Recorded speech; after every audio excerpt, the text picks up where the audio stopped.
भाई लोग, हर सुपरस्टार को तो आप लोग बधाइयाँ देते ही हैं भाई, लेकिन कुछ कुछ बधाइयाँ रितेश पांडे के ऊपर भी बरसा दीजिए यार। क्योंकि देखिए, रितेश पांडे भैया वो इंसान है जो रॉक स्टार के नाम से फेमस थे, अब रॉक स्टार के नाम को अब ब्रांड बना दिया भाई।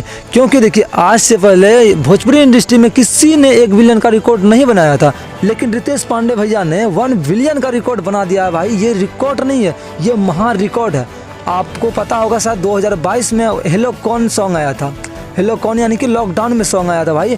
वह सॉन्ग ने आज इतिहास रच दिया है भाई। भोजपुरी के लिए सबसे ज़्यादा व्यूज़ देने वाला वो सॉन्ग बन गया भाई, 1 बिलियन टच कर दिया भाई।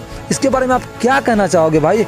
ये रिकॉर्ड जो है अब किसी सुपरस्टार के लिए बड़ा है या छोटा है, इस रिकॉर्ड को कोई तोड़ पाएगा या नहीं तोड़ पाएगा, कमेंट सेक्शन में ज़रूर बताइएगा। अब इसके बारे में आप क्या कहना चाहेंगे रितेश पांडे के बारे में? अब रितेश पांडे को किस तरह से बधाइयाँ देंगे, यह मेरे कमेंट सेक्शन के माध्यम से आप लोग कर दीजिए। मिलते हैं कोई अगले वीडियो में, तब तक के लिए लव यू गाइस।